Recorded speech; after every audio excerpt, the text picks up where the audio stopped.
it's something that was probably not quite mainstream, perhaps, for people, but it's very much the way that our CRC has worked.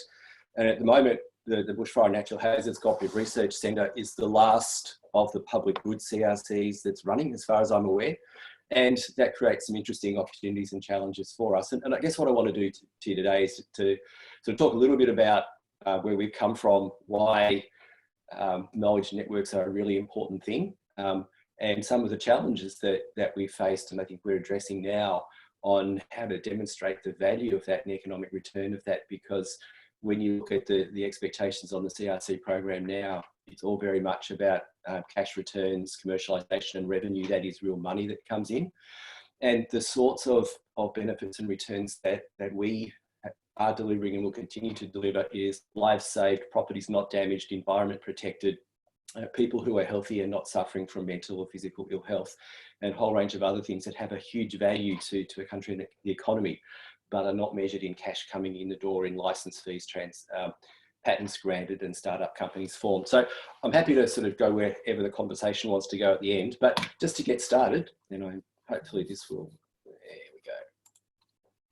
there we go. So from the perspective of our research centre, we actually began our journey back in 2003 as the Bushfire Cooperative Research Centre, and the current CRC is built on the foundations of that centre.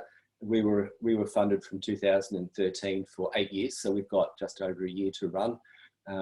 During the refunding, our remit was broadened to include hazards other than bushfire, because they certainly are things that Australia is very much exposed to. The catalyst for all of the funding that we've received is because Australia has been impacted on by natural hazard events, and the summer just gone just reinforced how much exposure we have to that thing. And our funding comes from the Commonwealth through the CRC program, and from all the states and territories through various parts of the businesses that are responsible for providing emergency service and the related activities. There are no commercial, what we'd call commercial funders in that. And so when you look at that, just on the face of it, these are not people that deal in or invest in startup companies. They are not generally entities that enter into expensive licensing, and certainly don't tend to do anything with patents along the way. So as a starting point, research is always sort of where we come from. And I put this slide up, I guess, for a reason. But it's, really what we are trying to do is go through and make something known that was previously unknown to human beings, to make it more certain, to make it better fitting. We do cover off as a centre on what we call the traditional scientific stuff, but there's also a huge amount of social research and social science that we do, because we can't separate the two in terms of generating the impact.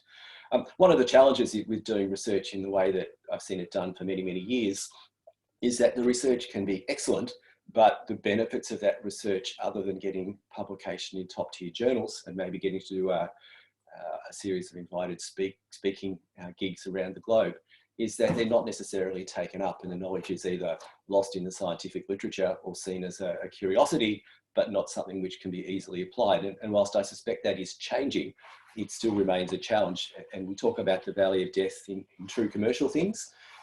We have a similar valley of death in the public good space, and there's not commercial money to do it. So we're left with needing to put in place some fairly good and compelling justifications to make that happen. And I'll hopefully get to some of that a little later. So really starting off at the beginning, we are really good at building silos of excellence, and we can maintain them. And indeed, the way that some universities operate and have operated over the years, that's what's demanded. And I think I first need to acknowledge that having technical centres of excellence is actually essential. We need places that can grow deep expertise in capabilities, but we also need to make sure that there's dialogue that creates value. And somewhere in the midst of all of that is this thing that I call imagination, that is the catalyst and enabler that brings those things together, that allows us to bolt together things that may not necessarily sit side by side, and put one and one together and come up with 10 where we can. And I think one of the things that is particularly important when we talk about silos of excellence in bushfires and natural hazards is that those agencies, the fire services, the state emergency services, the land management agencies, a lot of what they do operationally is not published in the peer review it's a technical centre of excellence for the things that they do operationally. And the challenge for us is how do we get access to that? Because if you go and do a standard literature review of the university libraries, you will not probably pick up some really important things because they just don't exist in that space. The next bit I wanted to touch on was, and it really does depend on where you sit sometimes, what you see. And it's, you know, perspectives from where I sit, and I was going to say from my perspective, that what drives the value of understanding, the understanding of value. So if I see something in a different way to somebody else, how we assign a value to that has a high probability of being different. And so, you know, to put it sort of fairly in a trivial way, your perspective is the way you see something. And if you were to think that toys corrupt children's minds, then that would make a toy shop an evil place, which is not necessarily true, but it is certainly the perspective that some people can and do have. The other piece that we have to manage all the time is expectations. Everybody has them. And I'm sure if I was to look down and get people to put their hand up if they'd experienced a time where they were doing something that they thought they'd been asked to do in a research program or some other thing, they deliver what they thought they were asked. And someone said, why did you do that? That's not what I wanted. Why didn't you do this? I've seen that in the corporate world. I've seen it in the university world. And in the fire and emergency services, it's been a little harder than that because a lot of people move their role. So they sit in a job at a point in time and they'll move on to it and they don't share that to other people. So new expectations come in. And if they're not managed, it's a huge problem. As a CRC, we don't do what's in that category, the cartoon at the side. We do not lower our expectations. They're always set high. So we really have to try and manage those to make sure that we can deliver what people are after. And that means for us, working out how to get alignment across the research, the policy, the strategy, and the operation so that what we deliver and what we're working towards addresses all of those things and provides the information, the guidance and the examples that each of those folk can understand. So it'll hopefully fits together at some point as we go through it. And the other piece in our puzzle is that we really do need to think big and think smart.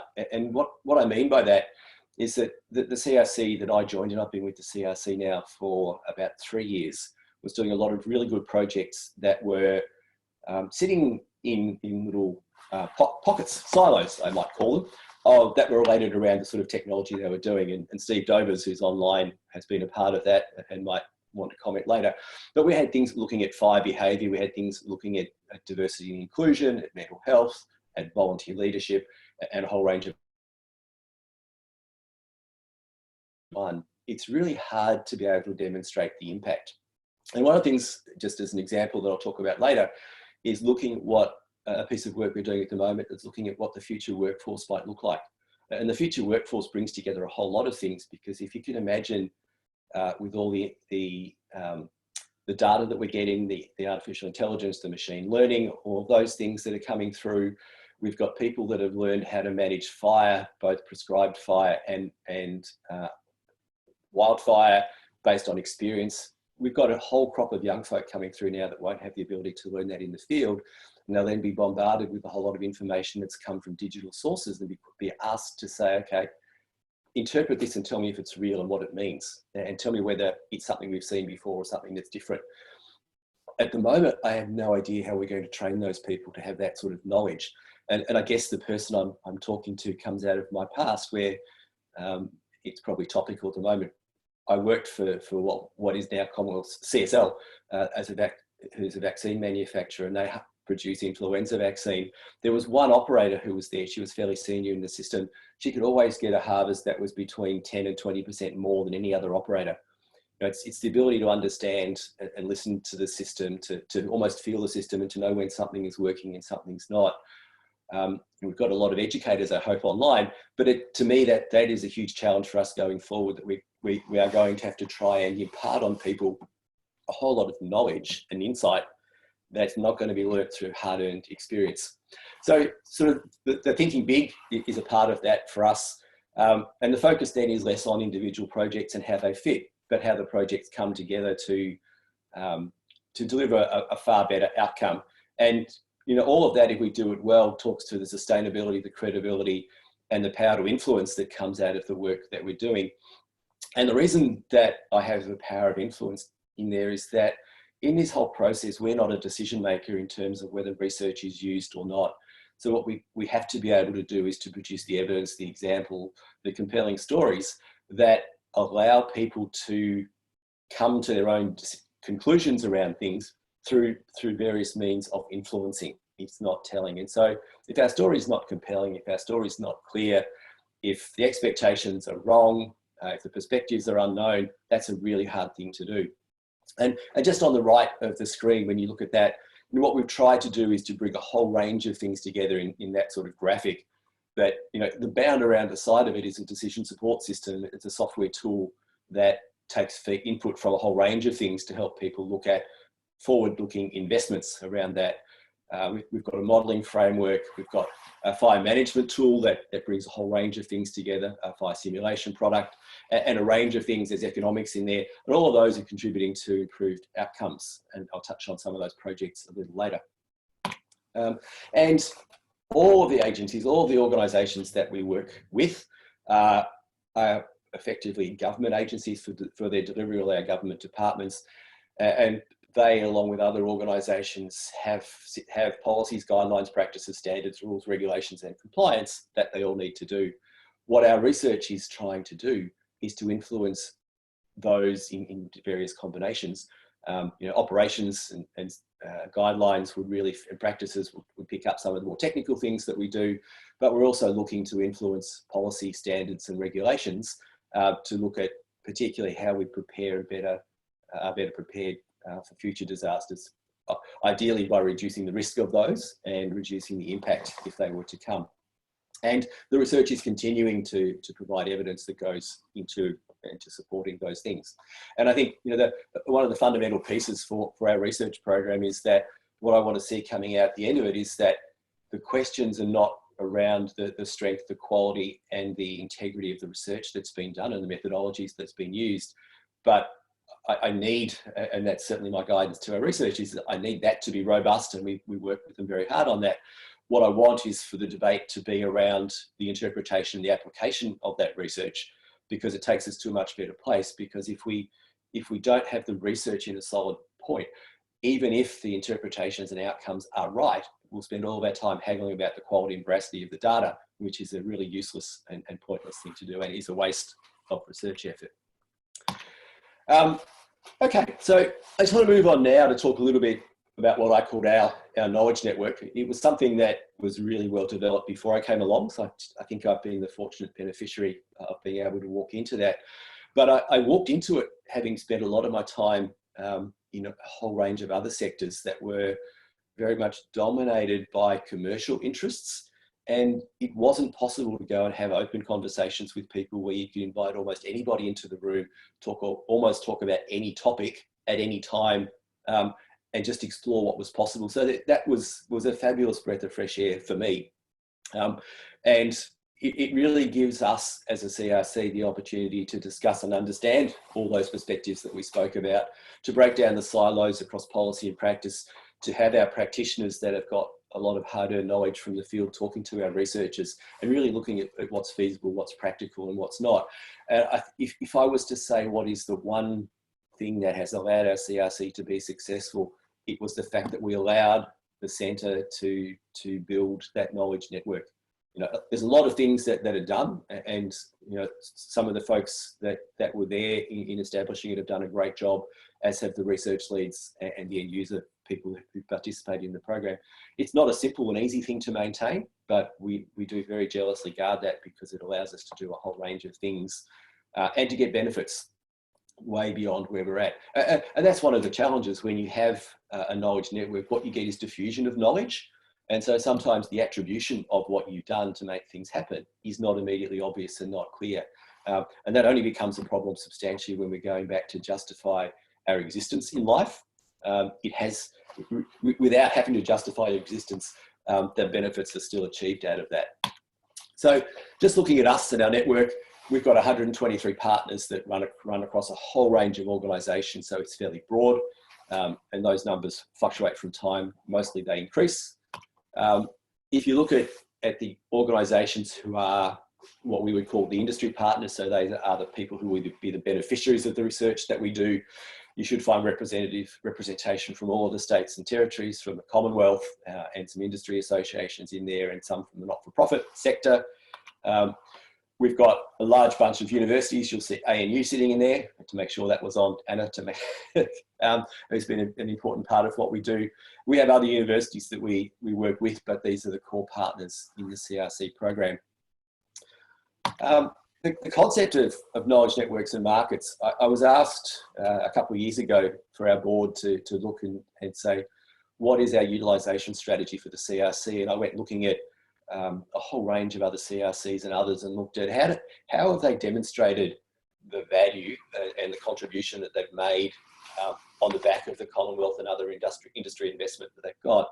And for us, at the end of the CRC, we will have invested, in terms of cash and in kind from the Commonwealth and our partners, something in excess of $120 million over the 8 years of this CRC. And so we're looking for a fairly significant return.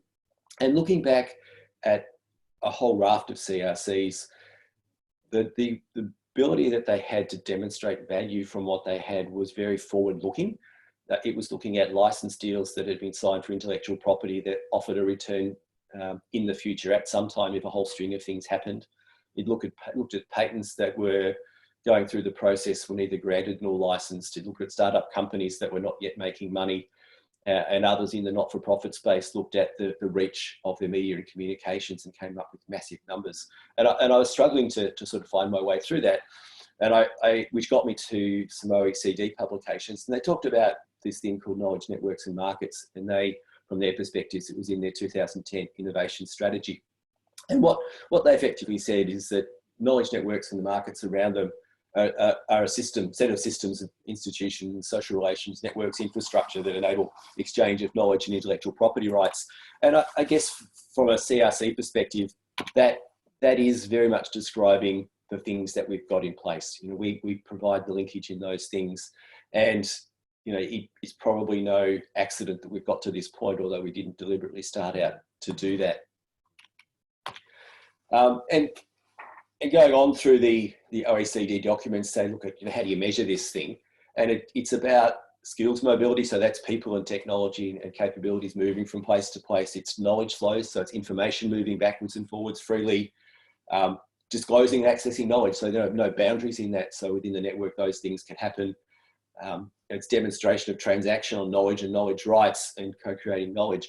And if you sort of play around with all of that and say, okay, that sounds good. How do we measure those sorts of things? Because nowhere in there does it talk about money changing hands. It doesn't talk about licenses, particularly in the traditional sense. It doesn't talk about companies starting up. And I guess where it ends up, if you follow that through, it is case studies and testimonials are probably the two things that for us are the most likely to actually tell our story and have other people talking about it. And I don't know if any of you watched Senate estimates when Kim Carr was talking and questioning the Department of Industry. It was probably a month or two ago now. You know, we had Senator Carr and the relevant head of section reading off the things that we've done. So we've got people that are telling our story for us, which is a very important part of the knowledge networks. It's taken us a long time to get there, and it's taken a lot of refinement to look at what those messages are. And those messages are coming together because we've really bulked up our projects, and we've looked and said, not what are these projects and what technical solutions do they deliver, but in fact, what is the benefit that comes from those things that we've done, and how do we share that information? And what I'm trying to get to, what we're trying to do, and it takes a significant amount of my time, is really looking at points of influence. You know, trying to understand who decision makers are, who are influencers, people that can influence those decision makers, and what is it that we need to have to help people get to that aha or the uh-oh moment. And you know, whilst I like everybody to be more like the little guy at the top saying, oh, I get it now, sometimes realization comes from people when they do the Homer Simpson and actually suddenly realize they're in a big pickle and they need to try and get out of it. We're trying to do that. But you know, we've got complex communication networks and complex social networks and complex organizational networks, and we need to get information that moves up and down those organizations. It needs to be simple and it needs to be snappy. And if you've ever done those stories where it looks at you put a bit of information in, it goes up the tree and it comes down and it bears no resemblance to the message that went in. Our messages need to be as resistant to that as they can, so the message is a message that goes through. So that is and will remain a challenge for us, but I think we are slowly getting better at that. So moving on to some of the things we've done and some of the networks that we've created and some of the ways the networks are working for us. The first thing I want to touch on, because it's a nice story, because it's relevant to the last summer, and because it's a really good example of a network that's been created and has continued to thrive. And that's the fire outlook that the CRC has been doing with AFAC, the Australasian Fire and Emergency Service Authorities Council, and each of the states and territories in Australia since 2006. And that's to put together a bushfire outlook that really looks at each season and says, if we look at Australia as a whole, are there parts of Australia that are above average in their risk for bushfire in any given season? And are there areas that are below average in any given season? The red colour that you can see are areas that are above average, and you can see how that's changed across the country year by year. There is a different colour in there, I can't remember if it was blue or green, which is things that are below average. And what we find is that is very, very rare. There are little pockets of it, but rarely do we see anything that is below the average. And if you look at the 2009 down the bottom right-hand side, and you look at the east coast of Australia, the scary piece is that if you look at that red patch that runs down through New South Wales into Victoria and just ponder where the fires burnt in the summer, they pretty much sit right under that red patch, which is a sign that the fire agencies were aware that that was at high risk. But to be so close to that with predictions is really difficult. But this has been a knowledge network that's grown. There's a lot of trust in that network, and it's been something that's been particularly valuable. And it's used in a whole range of ways, including by ABC Emergencies to look at where are the areas at high risk, so they can schedule their briefing of their production teams and their emergency warnings teams to make sure that places at high risk are done earlier in the season. Another example that has really built off the life of the two cooperative research centres is what I call fire prediction technologies. And that's both understanding fire behaviours and the way that they can be used to it, and understanding things that can be used to predict the behaviour of a fire that's formed. And some of you may have heard of the fire predictive capability Phoenix Rapid Fire. That was something that is used by many of the fire agencies across Australia to predict fire spread. And in 2008, in the November fires up in Queensland, Queensland Premier Annastacia Palaszczuk was quoted as saying that the research-based fire spread modelling tool that came out of CRC research that was combined with the warnings research that the CRC has been doing both saved lives and also saved the town of Gracemere from destruction in those 2018 fires in Queensland. And if you look a little bit at Gracemere, and the data that I pulled up there comes from some work we did with Geoscience Australia on the Australian Exposure Information Platform. It allows us to really say that single piece of work that allowed Queensland to put suppression in place to stop that fire from burning Gracemere saved a population of just over 11,000 people from losing where they lived. It protected something over 4,000 dwellings. And had Gracemere been burnt to the ground, or effectively burnt to the ground, the reconstruction cost just of the dwellings alone, without looking at any industry, without looking at any contents, was around about $1.5 billion. Huge impact on saving. And the Exposure Information Platform went live in a beta version about a year and a half ago.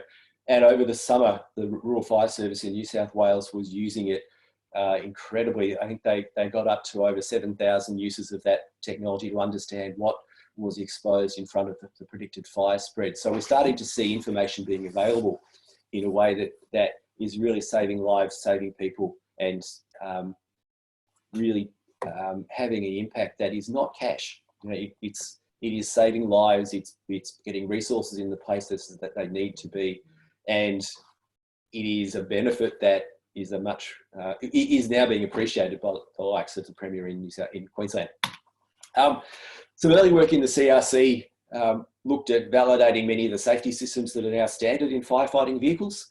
looking at sprinkler systems, at the fire prevention, so that if a vehicle gets caught in a fire, in a burnover, that the firefighters are as protected as they can be.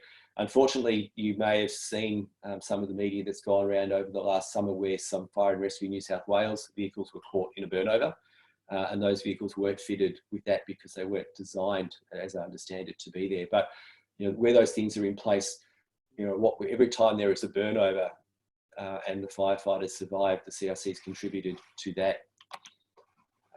We've done some work in emergency planning for animals, and I pick animals out just as a separate piece, but they're very much part of what I'll cover in the next slide. The CRC did a lot of work led out of Macquarie University that was looking at and trying to understand the role that animals play. And here we're talking mostly companion animals, and companion animals will go up to horses, who are seen by many as a pet and very much a part of the family, and really trying to understand how much how well prepared someone was with their animals, whether animals were available or not, would have a big impact on whether people survived or not in some of these things. And there's a lot of work being done, particularly in the Blue Mountains community, who are very, very keen to do this. And moving on just to the next piece, which is about decisions under fire. We've done a lot of work, both as part of our core CRC program and follow-up research after fires, and we hope to start to do a little bit of social research, community research after the fires this year. So why people make decisions that they make, why they plan, why they don't plan for things, and why indeed some people would decide if they weren't at home when a fire started that they would first go home before they did anything. And there's a lot that's coming out, and I think there's still for us a lot that needs to be done, because there are still people that don't have an emergency plan. For those of you that listen to any of the media over the summer, the number of people that said, I stayed to fight the fire, but I would never stay and fight that fire again because it was so much worse than it could be. The number of people that when they build their emergency plan, believe that if they're going to stay and defend their property, that they won't be injured, they won't cut things, they won't get ash in their face, someone who's with them will be fine. All of those things are designed to be in place, and there's no concept of a plan B and a plan C, because we know whenever we have a tragedy around a natural hazard and around most things, it's because there are a series of things that fail. A large number of people in our communities who think they are able to look after their property and defend it just don't get that concept that it's a successive series of failures. And the other interesting piece is that for people who are planning to leave and leave early, they will often not necessarily do all the preparations that they do. So they're not giving their property the best chance of surviving as well. So there's a lot of information that comes out about decision-making, what people do and why they do it. And that comes out of being part of knowledge networks and sharing information, looking at what we do. We worked with the cyclone testing station up in Queensland, looking at how to develop, design, have safer houses in high winds. And there's a lot of work that has been done in building standards, design features, and those sort of things that will make new buildings safer. The real challenge comes that not all buildings are new at a moment in time, and the moment you build your house, it will disappear. And I can tell you, probably none of you online were down in Melbourne, but in Melbourne last weekend, we had blowy wind. And in the area around me, I live in Moonee Valley, so around Essendon Airport. We had a house that had its evaporative air conditioner system blown off the roof. It wasn't that windy. And so there are a whole range of things that fit onto it. And the work that's been done and the promotion that's been done by the cyclone testing station in Queensland, the engagement they have with government in Queensland and the insurance industry, led to a retrofitting program that would allow eligible homeowners to strengthen their roofs. And the short story for that is that program was very well taken up, and the numbers that are coming out suggest that people who've taken benefit of that have had somewhere between a 10 and 20% drop in their insurance premiums for that one. So the benefit of that is fabulous, and it's probably more than that. There's a direct upfront benefit to the people whose houses potentially won't be damaged. But if you look then at how the emergency response will deal with that, there'll be less people needing relief, recovery and rebuilding if those houses can withstand it. So the benefits are really huge. And one of the important planks for us is education. And we have a very strong belief that there is a role for educating children, and children have a huge influence on what can happen in the community. And indeed, they are going to be the decision makers of the future. So how do we do all of that? In that photo up the top, you can see Shane Fitzsimmons from Rural Fire Service, who I think stands down at the end of this month. You know, an indication that the Commissioner of the Rural Fire Service is as keen in educating people and being involved in the school as everybody else. And what we're seeing now in these programs is a move away from people turning up with fire trucks and saying, get down low and go, go, go, and stop, drop and roll if you get on fire, to helping children understand the exposures that they've got, the risks that are there and what they can do in place of it. So it's a far more educative thing rather than here's a truck with lights and sirens, go and climb on it and do all those sorts of things. And that's not to downplay the role of what to do if you're in a smoke-filled house and what to do if you're on fire. But my sense and where the CRC is trying to work with all of this is to say, what can we do to prevent people being in a house that's full of smoke? And what can we do with children to prevent them being on fire?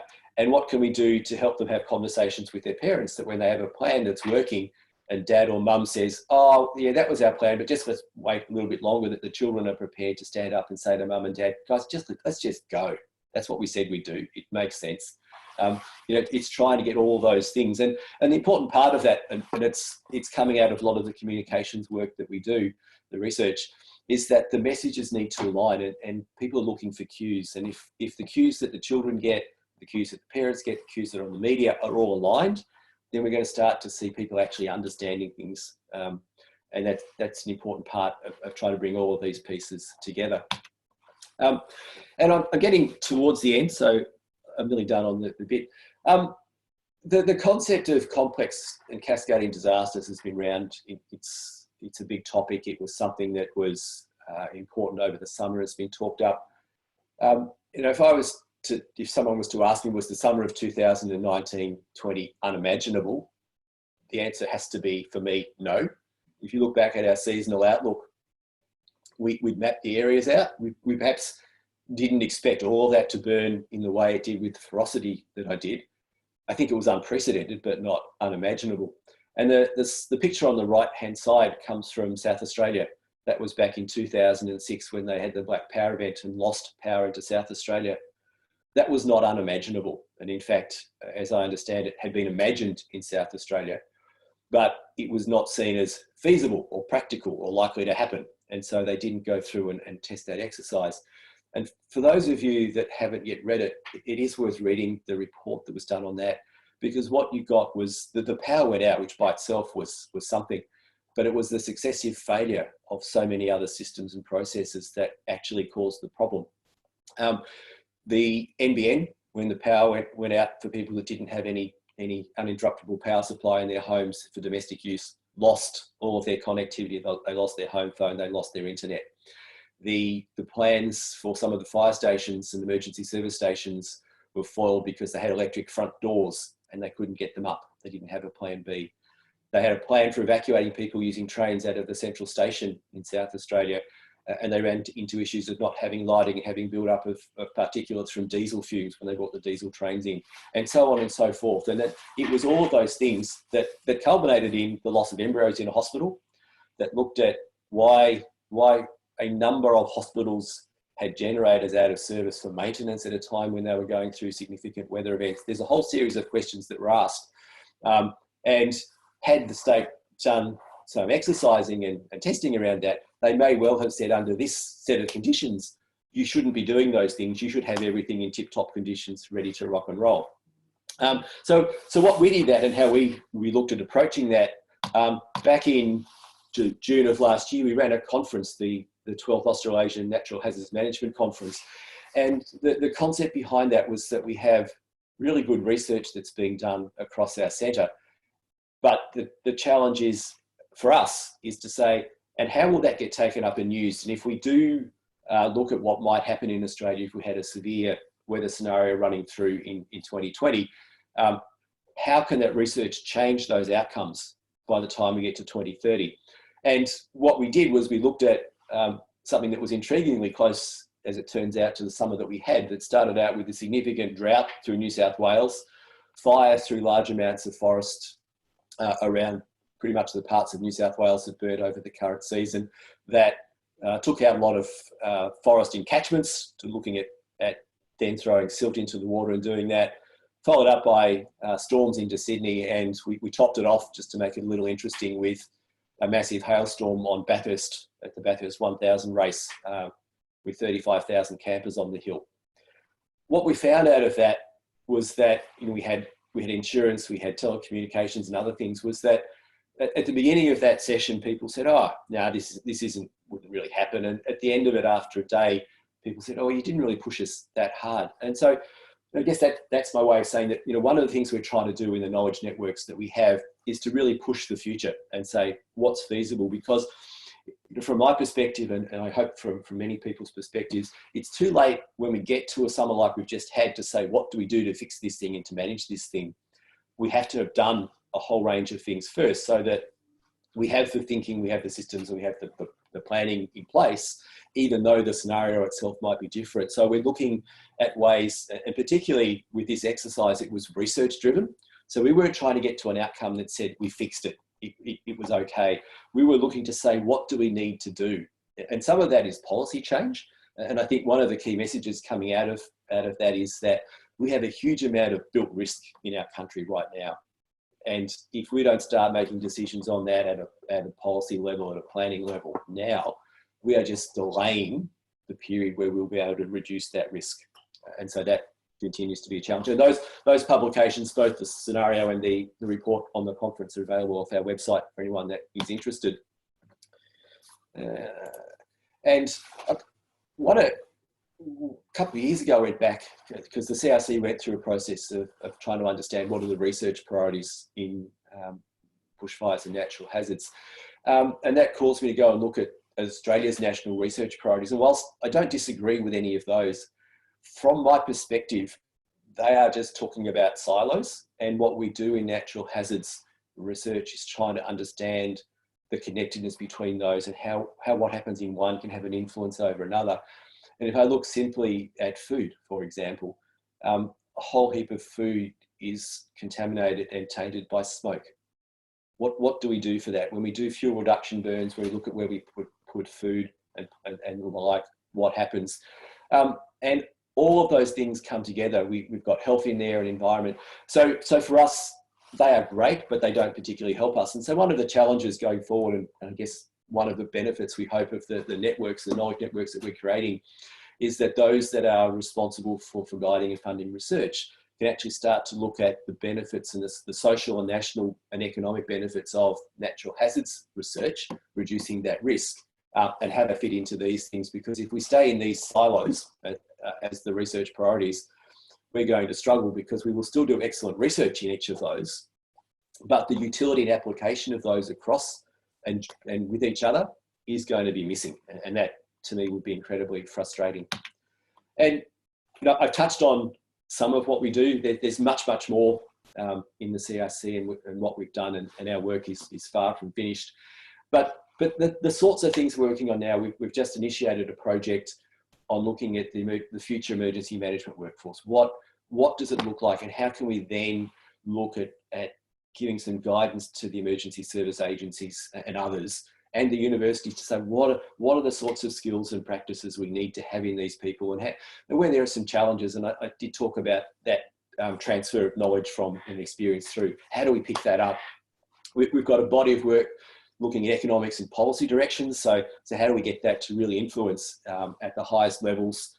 We've got a major program, and my last slide will have a sort of a picture of that, looking at understanding and measuring resilience at a national level, not just a superficial measure, and not using it as a tool of grading one area against another, saying, I'm more resilient than you, but looking at using it as a decision support tool. So when we're looking to make investments that should build resilience, to actually see whether we're putting where that investment is in the right area or not. And we've got a significant project that is looking at enhancing long-term community recovery, and we're just looking at extending that project to a utilisation phase, so getting it ready so it can be used. And I guess we're putting in a significant investment, but the in-kind investment into that from all of the agencies and organisations that are coming is over $1 million, and that was just awesome for us to see that the people who are at the forefront of dealing with those people who are displaced, damaged, and otherwise suffering from natural hazard impacts are hugely behind us on that one. We've got a small and growing interest in Indigenous and place-based knowledge around managing land, and the emerging place, if we go into the really high-tech bit, is trying to understand the interaction between fire and the atmosphere. So it's fire weather, whatever you want to call it, because once a fire goes from being a little thing to a bigger thing, once energy is being thrown out from bigger fire, it starts to do things to the weather, the atmosphere, and that then changes the way the fire behaves, and all those things will cause fires to do things that we don't expect.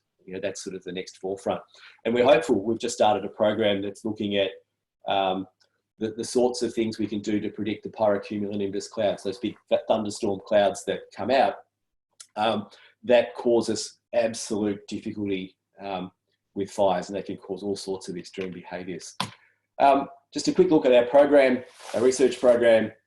It really fits into four areas. Sort of, there's the policy and economics side in the light blue. The greeny yellow is around the people side of things, and the orangey colour is in the sort of technical, more sciencey engineering side of things. The pie chart there just shows you that most of our investment, over around about 2/3 of it, is in doing things before. So the preparation, the preparedness, the mitigation side of things, rather than the response and other things. And a little bit of stay in touch there. I'm assuming, Anna, we can probably share a copy of this if anyone wants it. We'll put it into a PDF and do that. And just to finish up, that's just a picture, a snapshot of one of the measures of resilience that we've got at a national scale. That goes down to the SA2 level, and you can really bore into it. And you can see that right across the country, where the more dark purple colour is where we're not doing so well, and the lighter greeny colour is where we are doing particularly well. There are some real differences across the country. Some of those are very much inherent on where we live and how we live, and others, if you bore into some of the areas around the capital cities, you start to get some insights into where we're going. So on that, I think I'll stop. I've been going for a while now, and I'm up for questions.